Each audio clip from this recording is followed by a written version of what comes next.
The Mike Wagner Show is powered by Sonic Web Studios. Hi, this is Mia Mosinzia, also known as Mia No Time for Love. Check out my latest book, Missing, available in print and ebook formats on Amazon.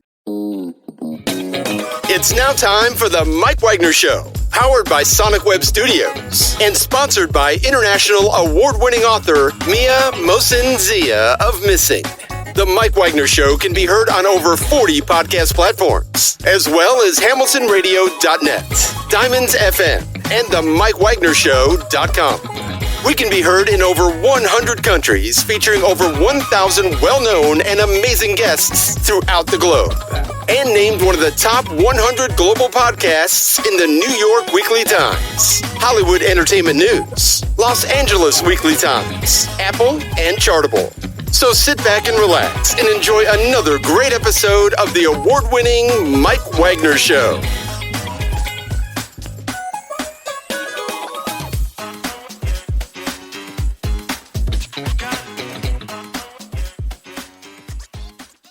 Hey everybody, it's Mike from The Mike Wagner Show, powered by Sonic Web Studios and brought to you by official sponsor of The Mike Wagner Show, international award-winning author Mia Mosinzia Missing, available on Amazon and paperback and ebook.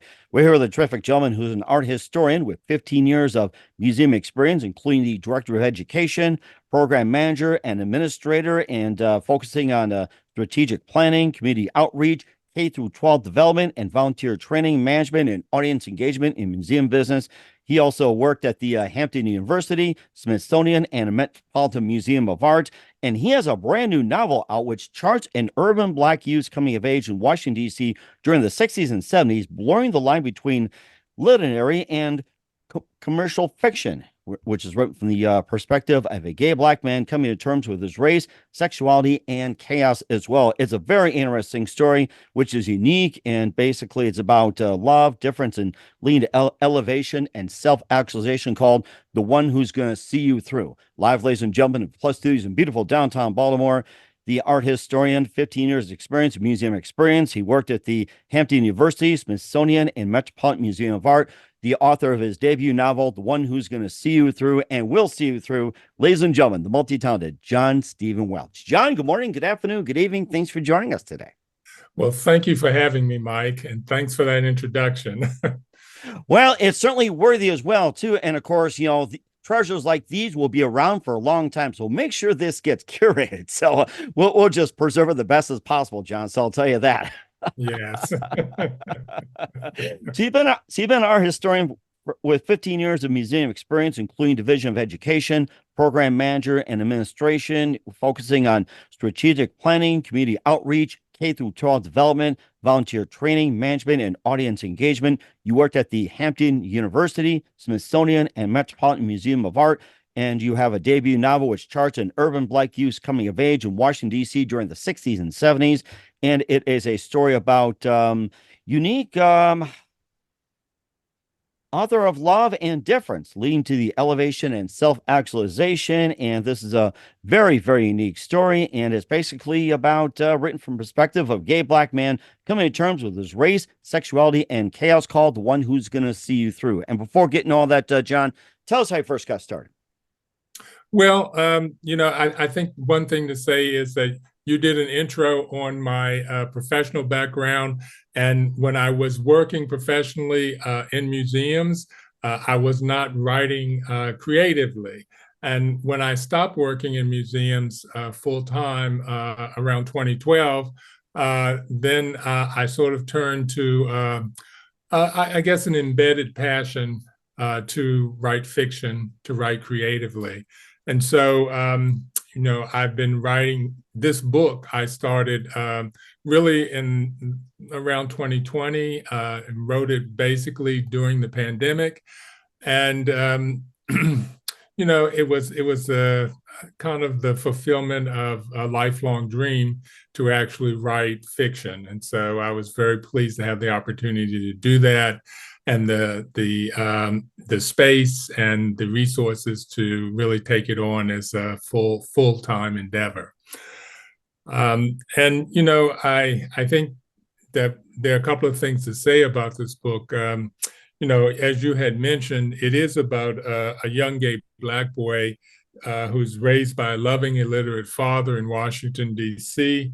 And it's quite a departure from the usual coming of age story. This kid, whose name is Gregory John, but he's called GJ for short. He at 10 years old had an experience where his father actually killed a man who was attempting to kill his father and the kid, GJ. And so GJ became a principal witness at his father's murder trial. And his father was acquitted as a result of his testimony. And so that was one of his first and most memorable experiences as a 10-year-old. And also at that age, GJ was quite unusual in that he sort of recognized himself, even at that early age, as being gay. And he sort of came out to his father at that time. He told him when he was 10 years old that he was gay. And his father was very loving and accepting of it, even though he was so young. And also at 10 years old, he had his first sort of a sexual experience with an older kid from the neighborhood who was a late teen. And so, that 10-year-old point in his life was quite something, but it was nothing compared to what came next, because by the time he was 14, he was involved in his first relationship with a 37-year-old partner. And he was a sort of fly on the wall in the Black gay bar scene of the late 1970s in Washington, D.C. And at that time, he was in high school, and he sort of fell in love with this TV program called The Waltons. And he really loved The Waltons because one of his principal characters, John Boy, wanted to be a writer.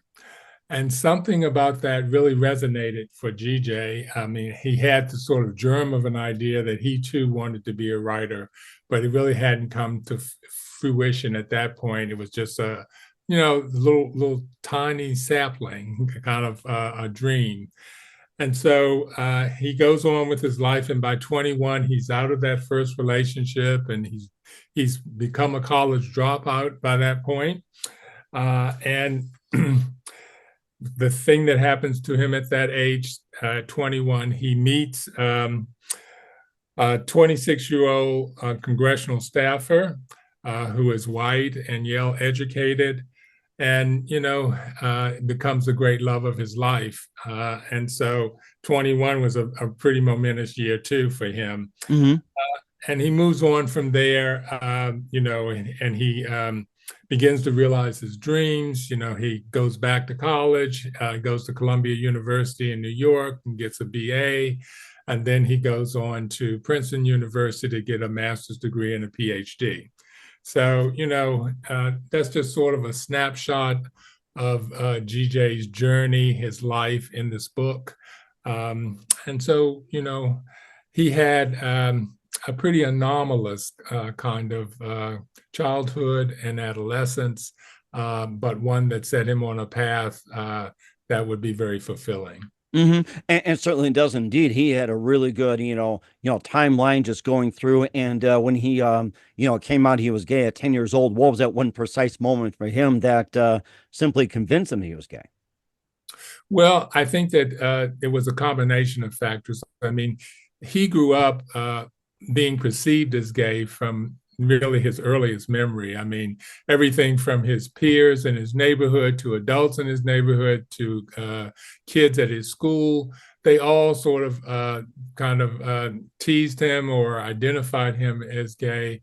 But GJ also knew that he had, a very kind of strong inclination towards males and towards men. And he knew that he was different. He also knew there was a strong attraction there, even at that early age. So he was pretty certain about that very early on, and he decided to tell his father because as he was growing along, there was some interest in him from girls. And he found that very confusing because he thought everyone knew that he was gay. And so, he told his father because he somehow in his mind, he didn't want his father to ever think that he had withheld anything from him. And that was his reasoning for telling him. And of course, he also pioneers a new narrative too, which marks a mission challenging the status quo, and also the fact that something that's unique as well too, having a gay black theme with a unique framework of an absent mother and a loving father. And of course, his mom was never mentioned in the book.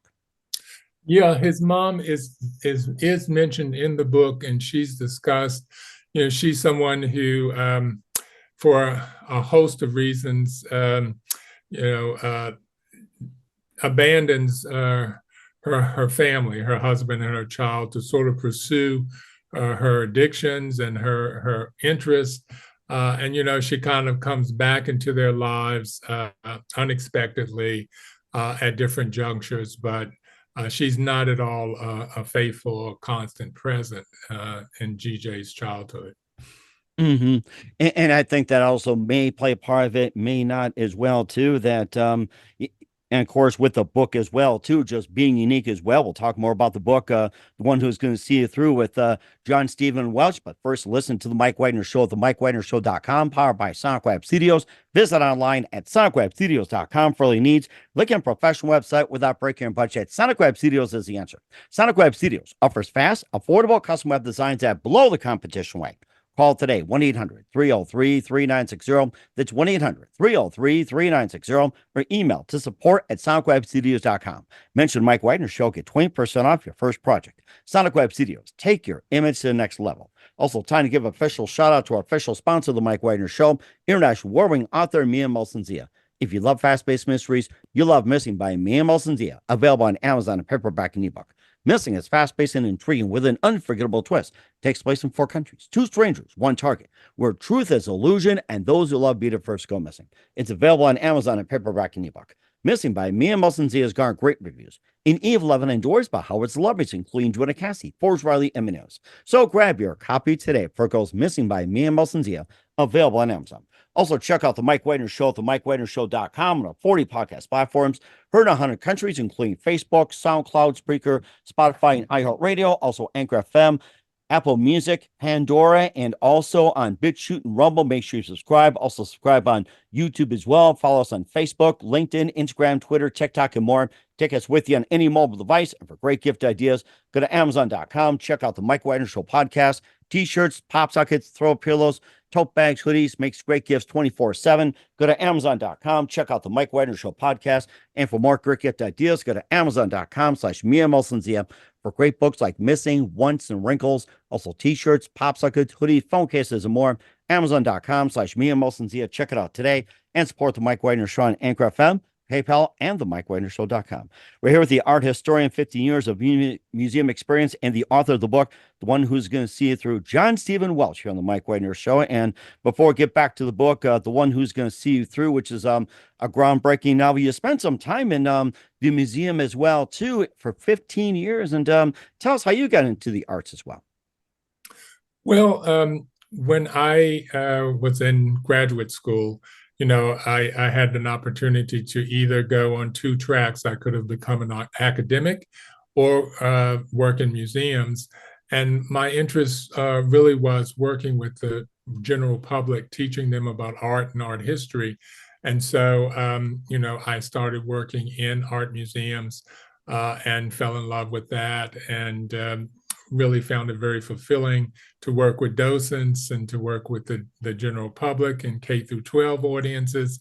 And so that was a wonderful aspect of my career. And I certainly loved it, and look back on it very fondly. And certainly as well, too. And you also worked at the Hampton University, Smithsonian, and also Metropolitan Museum of Art. And, I love hearing about these experiences. I want to go check them out one day and encourage everybody to do the same. Oh, sure. Everybody should find their way to art museums. There's no experience like it. It's wonderful. And my experience is really working as a full-time staffer in art museums I worked at a small museum in Delaware, and I worked at a mid-sized museum in Norfolk, Virginia, and then I worked at a very large museum, being that in New York City, the Met. So, very, very kind of diverse experience in terms of geographic locations and the size of the collections of the museums, but it was all wonderful. Mm-hmm. And of course, I was going to ask as well, too, before we get back to your book, what was your favorite exhibit of all time that you presented? Well, I didn't present exhibits. I developed programming for museum audiences. And, it would be very difficult to choose just one program of the many that I worked on, or really of those that I really sort of spearheaded.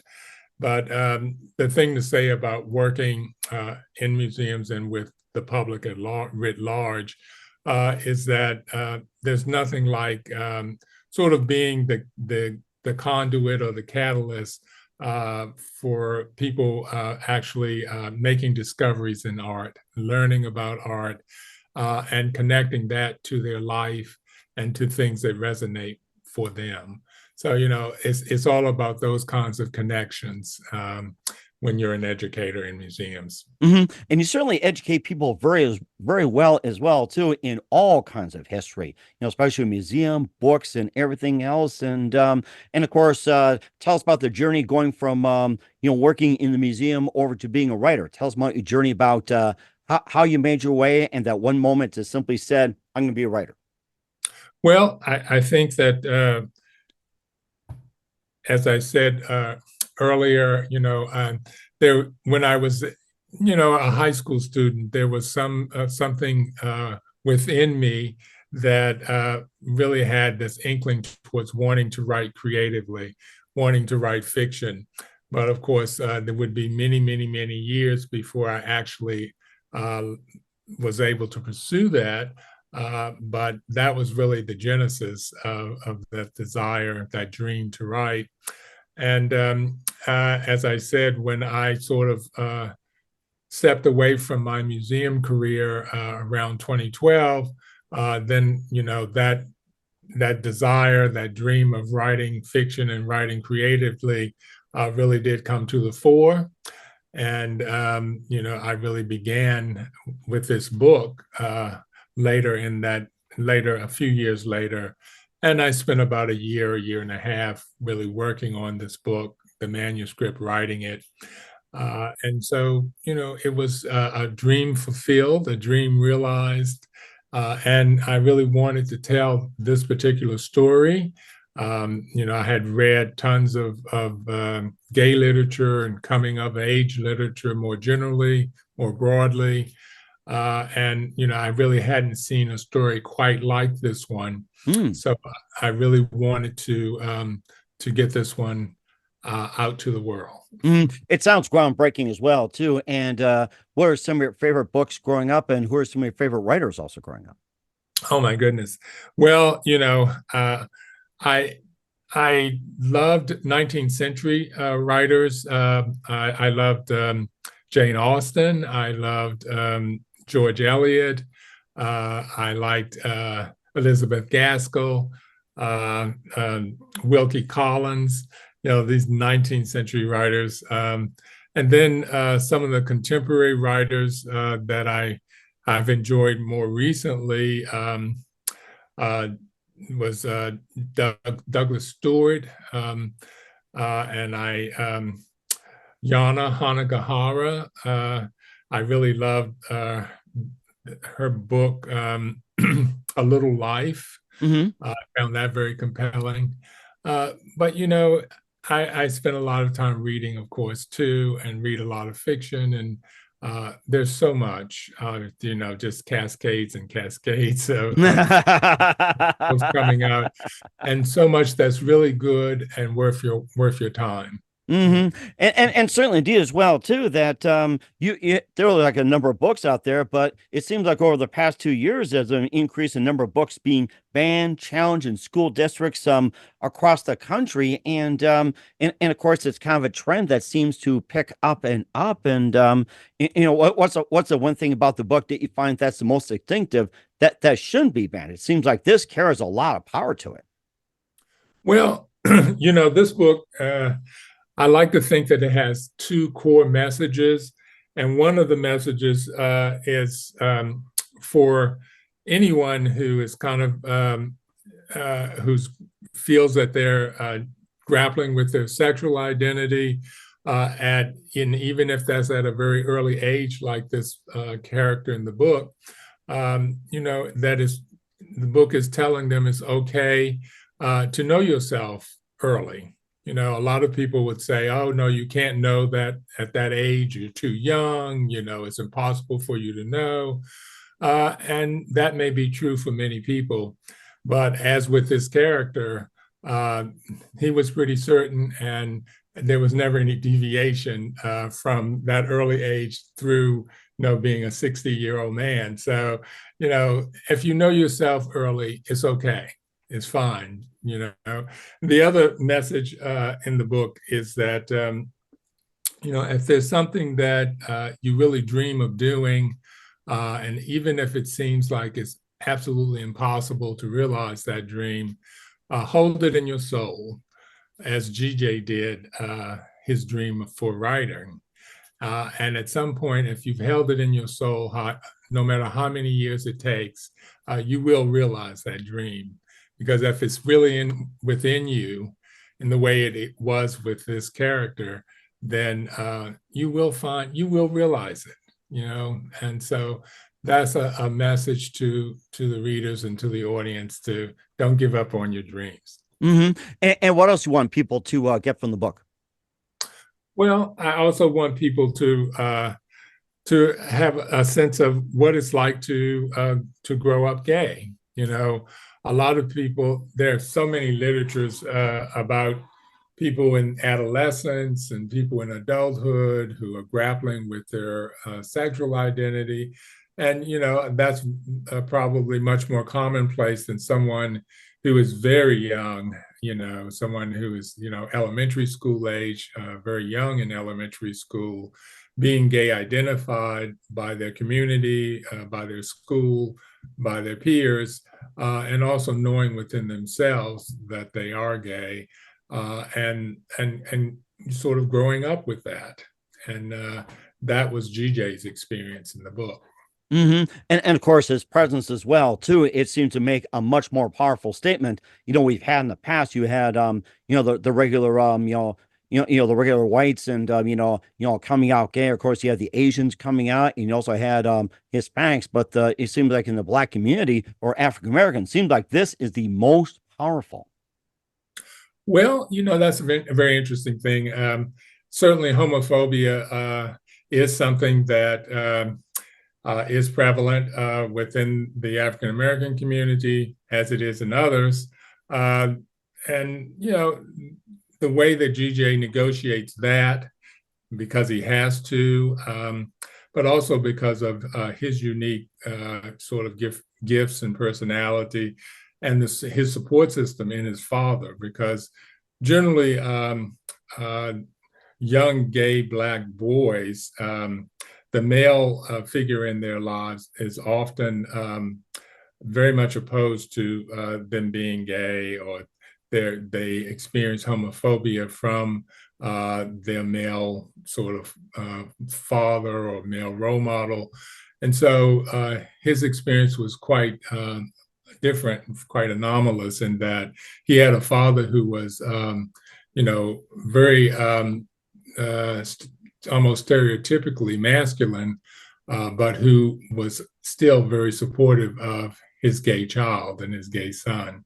So that story I wanted to tell as well. And of course, what advice would you give to anybody who seems to be that's in the closet but having trouble coming out? And of course, with the book as well, what advice would you give, like to like they can come out of the closet, comfort, support, and everything without being threatened? Well, I think now that there are so many supports for people, GJ was growing up, in the 1960s and really coming of age in the 1970s. And so it was a very different time in many respects, in terms of gay acceptance and support systems for gays. But now I think it's very different. Anyone who is struggling with their sexuality, has so many support systems in place. If not in their immediate world, then certainly there are many things for them to reach out to.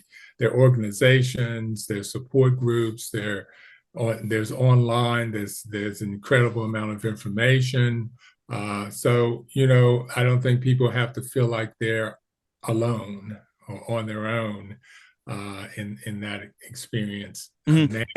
And despite all the attacks that's going on, and why is it so important to remain true to their stories and true to what they do? Say that again, Mike. I didn't hear your last part. I'm John. I thought I lost you there for a minute. And of course, despite the attacks, according to the story, why is it so important to remain true to the story?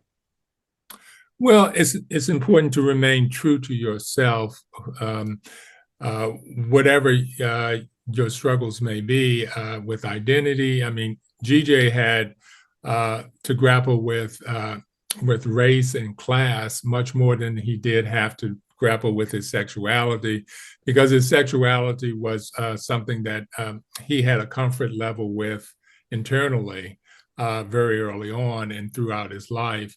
But there were struggles with class acceptance and acceptance more generally amongst, sort of the Black middle class and the whole realm of Black respectability politics. And, those were things that were much more of a challenge or much more of a struggle than being gay for him.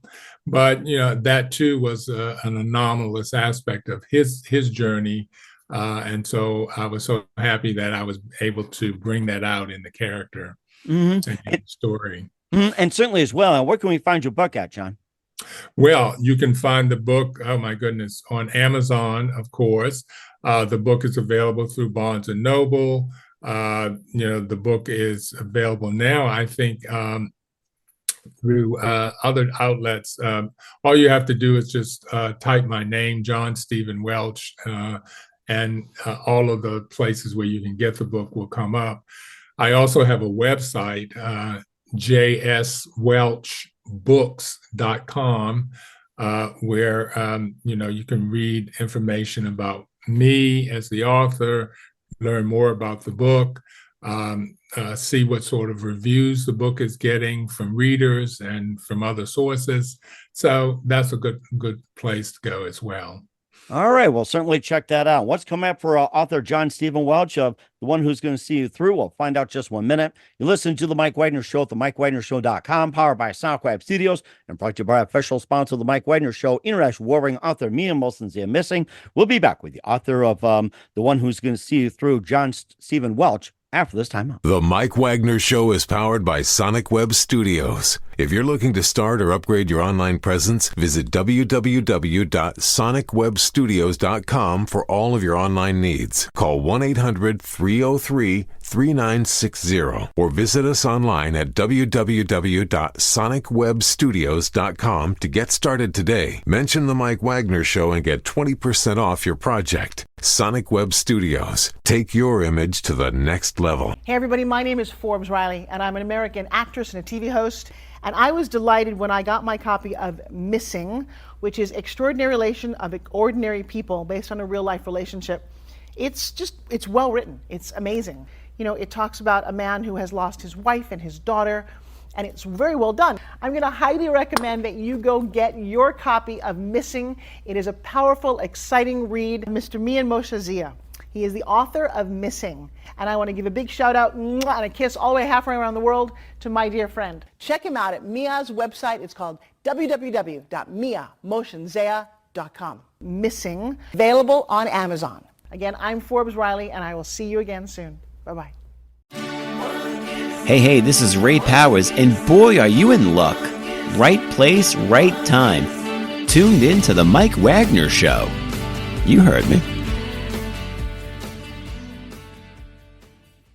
We're back with author John Steven Welch of The One Who's Going to See You Through here on The Mike Wagner Show. And just a couple more things, John, what else can we expect in 2024 and beyond? Well, obviously I'm going to continue to write, and I have been at work on a novella, which really focuses on a woman who is living at the end of the 21st century, and she's living in what is now New America. The society as it is structured at that point, one of the things that's happened is there have been many scientific advances, and human reproduction is really handled quite differently. And she wants to experience natural childbirth, and that's forbidden by the state. So, it's all about her journey and that story. Oh my gosh, that sounds interesting. I guess they can say the heck with AI in that point. That sounds interesting. I like it. Well, I certainly have enjoyed sort of delving into that creatively and imaginatively. So I hope readers will enjoy it. All right. Well, certainly look forward to that as well, too. And who do you consider biggest influence in your career? Oh, well, I think that my husband has been one of the greatest influences of my life. We met when I was 21 and he was 26, and we're far, far, far into many decades. We've been together over 40 years. Nice. And he has been he is a major intellect in his own right, and an academic, and just a person who is a natural educator, I would say. And I think that I have benefited from him in many ways, certainly have been inspired by him, and have been greatly loved by him and have loved him greatly. And so I would say that, he's been one of the great influences and constants in my life. Oh, that's certainly amazing. And what's the best advice you can give to anybody at this point? The advice that I give to anyone at this point is just in general. Yes. Just in general, I say, for me, I think that it's really good to observe and to listen more than you talk, because you learn so much from just really closely watching your world, the world in which you live, your immediate world, the broader world, wherever you find yourself. There's so much to take in. And if you stop and do that, I think you'll be greatly rewarded by it. Mm-hmm. And I think that's really important as well. I think a lot of people need to listen more and talk less, especially in this society. That is a terrific point you made. We're here with author John Steven Welch of The One Who's Going to See You Through. Also, art historian, 15 years of experience here on The Mike Wagner Show. John, a very big thank you for your time. You've been absolutely fantastic. Learned a lot. Looking forward to having you again soon. Keep us up to date. Keep in touch. We love having you back. And once again, what's your website? How do people contact you? Where can people purchase or check out your book? Yes. Well, thank you so much for having me, Mike. This has been so great. People can find my book on Amazon, The One Who's Going to See You Through. You can just type in the title or type in my name, John Steven Welch, and the book will come up for you. And I have